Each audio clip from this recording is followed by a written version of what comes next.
प्रमुख रूप से तो आज की ये बैठक कोविड के सिलसिले में थी। मैं इन दिनों में सभी जिलों में जाने की कोशिश कर रहा हूँ। शिमला में हमारी बैठकें कोविड से संबंधित होती थी, तो उसी में ही शिमला की हमारी चर्चा होती रहती थी, क्योंकि शिमला स्टेट का कैपिटल है। कैपिटल होने के साथ साथ में सबसे बेहतरीन स्वास्थ्य सुविधा भी शिमला ही देता है, आईजीएमसी देता है आज की तारीख में। ऐसी सूरत में शिमला की चर्चा तो होती थी, लेकिन पूरे ज़िले का अलग से रिव्यू करना, चर्चा करना, ये बहुत आवश्यक था। आज वो हमने यहाँ पर शिमला में किया है। माननीय सुरेश भारद्वाज जी और डॉक्टर राजीव सैजल जी भी आज हमारे बीच में यहाँ पर उपस्थित रहे इस बैठक में, और बहुत डिटेल में बातचीत की।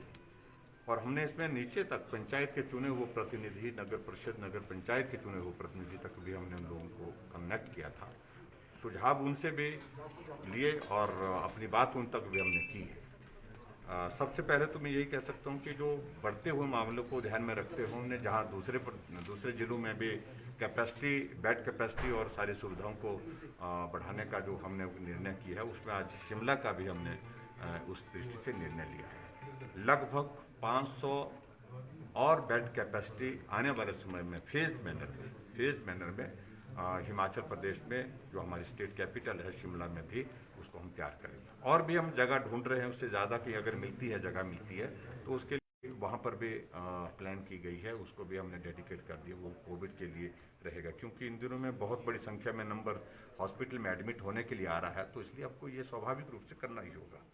और उसी तरह से आगे जो हमारा जुनगा का जो सिविल हॉस्पिटल है, वो शिमला के करीब है, नज़दीक है। शिमला शहर से तो बाहर है, तो लेकिन फिर भी उसके बावजूद करीब है।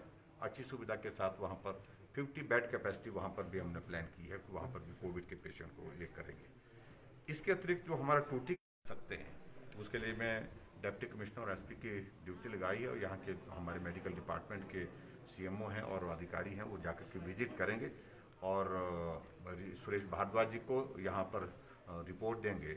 और रिपोर्ट देने के बाद वो भी हम निर्णय कर रहे हैं कि 100 की बेड कैपेसिटी के लिए हम वहाँ पर भी प्लान करेंगे, लेकिन सारी चीज़ें हम फेज मैनर में हम करते जाएंगे। 500 की बेड कैपेसिटी शिमला में, और उसके साथ साथ में ऑक्सीजन की कमी ना हो, उसके लिए सप्लाई चेन को हमने अच्छी तरह से मेंटेन किया है। कोई कठिनाई उसमें नहीं है, लेकिन फिर भी और तरह से बेहतर ढंग से वो मेंटेन रहे।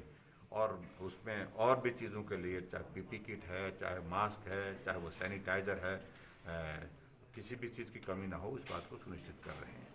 तो कुल मिलाकर के शिमला डिस्ट्रिक्ट में हम देख रहे हैं कि जो कोविड के मामले जितने भी हैं, तो उसमें बड़ा नंबर जो है शिमला शहर के अंदर है आज की तारीख में। संक्रमण सब जगह फैला है, सब जगह पहुंचा है, थोड़ा बहुत, लेकिन शिमला शहर के अंदर काफ़ी ज़्यादा है। तो इसमें कंटेनमेंट जोन में अच्छी तरह से काम हो, और उसके साथ में उनको होम आइसोलेशन में जो लोग हैं उनकी ट्रीटमेंट ठीक प्रकार से हो। और कोई अगर ज़्यादा बीमार होता है, ज़्यादा तबीयत खराब होती है, तो उसको हॉस्पिटलाइज करने के लिए, मैकेनिज्म को स्ट्रेंथन करने के लिए हमने सारी चीज़ें उस पर विचार किया है।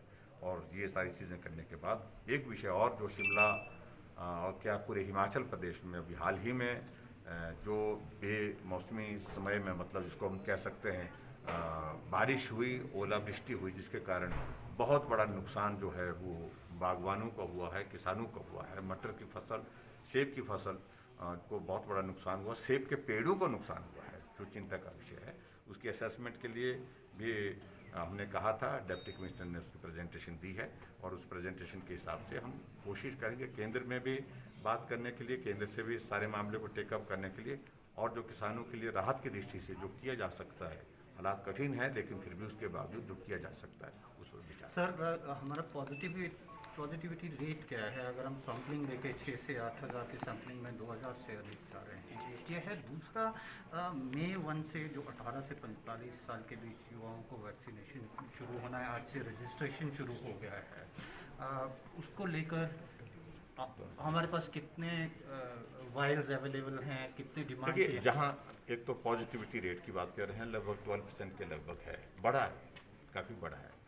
और ख़ास तौर से इसमें जो बाहर से कंट्रीब्यूट हो रहा है, जो वायरस बाहर से हिमाचल प्रदेश में आ रहे हैं लोग, उसमें बहुत बड़ा नंबर निकल रहा है। वो एक चिंता का विषय है, लेकिन फिर भी हिमाचल है, उनका घर है, किसी को रोकना उचित नहीं है। हमने इसलिए कहा है कि जो भी आ रहे हैं वो आकर के होम आइसोलेशन में रहें, और वो होम आइसोलेशन के साथ साथ हमने ये कहा कि भाई आप अपना RT-PCR टेस्ट करवा लें।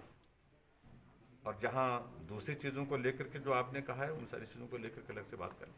सर, ऑक्सीजन सिलेंडर्स के रेट्स में भी वेरिएशंस आ रहे हैं, जो प्राइवेट हैं उनके रेट्स ज़्यादा हैं, तो क्या इस पर भी कोई अंकुश होगा कि ऑक्सीमीटर भी और जितने भी इक्विपमेंट सर अब तो एग्जैजरेट ही हो गए रेट सर, उसको लेके भी मॉनिटरिंग रहेगी। देखिए, इस सारी चीज़ को मॉनिटर करने के लिए हमारी जो अपने हेल्थ डिपार्टमेंट की और सारे इसमें जो अधिकारियों की जो कमेटी बनी है वो सारी चीज़ों को मॉनिटर कर रही है। हमारी कोशिश है कि आवश्यकता के अनुसार ही चीज़ें ली जाए। एक तो ये है जो सप्लाई है, और दूसरी बात यह है कि जेन्युइननेस उसमें रेट्स में हो, उस बात को भी सुनिश्चित किया जाए। और इतने बड़े संकट के दौरान हम कतई भी बर्दाश्त नहीं कर सकते कोई कालाबाजारी करना चाहे, कोई रेट के माध्यम से अनावश्यक रूप से मुनाफा कमाने की कोशिश करे, तो इस बात की इजाज़त नहीं है। सर, जो सर, कोविड दिल्ली- प्रभावित राज्य हैं उन्होंने अपने जो MBBS नीट और जो सेकेंड ईयर और थर्ड ईयर के जो एग्जाम है that has been postponed. Himachal Pradesh की क्या स्थिति है, क्या डिसीजन लिया गया है? तो नीट के बारे में और दूसरे जो हमारे जो सेंट्रली जो ये एग्ज़ाम होते हैं, टेस्ट होते हैं, तो उनके लिए तो अभी तक हमने कोई इस तरह, क्योंकि वो हमारा निर्णय उसमें लेने का विषय होता भी नहीं है।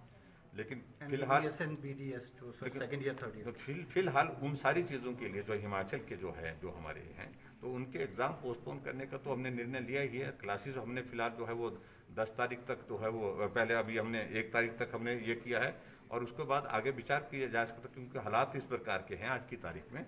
अभी तक जो है स्कूल कॉलेजेस में ये संभव नहीं परिस्थितियाँ हैं कि भाई वहाँ पर हम क्लासेस शुरू कर सकें, वहाँ पर एग्ज़ाम कर सकें। सर, दिल्ली के लिए ऑक्सीजन सप्लाई की बात करी थी, क्या वो ऑक्सीजन सप्लाई हो पाई और कितनी हो रही है और क्या व्यवस्था? देखिए, ऐसा उन्होंने आग्रह किया है, लेकिन मैं एक बात ज़रूर कहना चाहता हूँ, उसमें स्पष्ट है कि ऑक्सीजन को हम स्टेट गवर्नमेंट की ओर से अब नहीं दे सकते। स्टेट गवर्नमेंट के हाथ में बहुत चीज़ें नहीं है। मिनिस्ट्री ऑफ होम अफेयर्स जो है वो, जो हमारा नेशनल डिजास्टर मैनेजमेंट एक्ट है, उसके अंतर्गत जो है उसकी एलोकेशन की एक प्रोविज़न किया गया है। जो भी परमिशन मिलेगी वहाँ से मिलेगी, वहाँ से अगर हमको इजाज़त मिलेगी, हमको कहा जाएगा, तो उसके मुताबिक सारी चीज़ों को लेकर के करेंगे।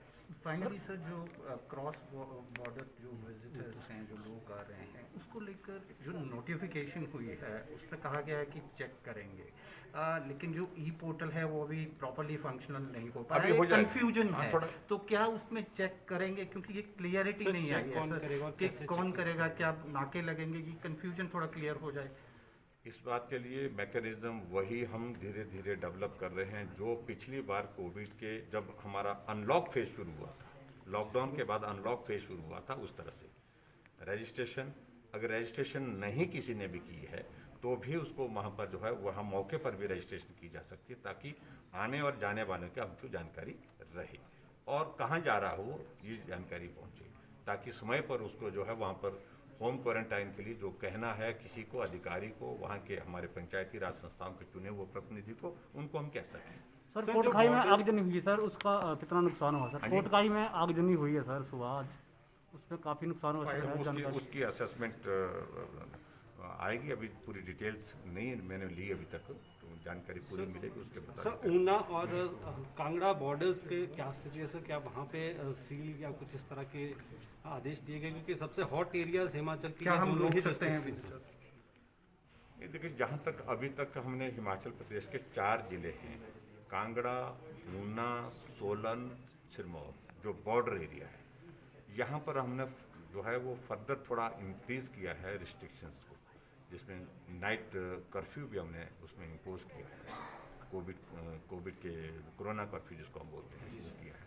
लेकिन फिर भी उसके बावजूद भी मॉनिटरिंग बेहतर करने की कोशिश करेंगे, क्योंकि बहुत बड़ी संख्या में लोग वहाँ से आ रहे हैं हिमाचल प्रदेश में, और स्वाभाविक रूप से यहाँ तक स्थिति आ गई है, पंजाब और हरियाणा की स्थिति जो है, जहाँ पर उनको पंजाब में बेड नहीं मिल रहा है, तो वो हिमाचल आ रहे हैं, यहाँ बेड मिलेगा, यहाँ हमको ऑक्सीजन मिलेगी, तो ये स्थिति वहाँ पर आई है।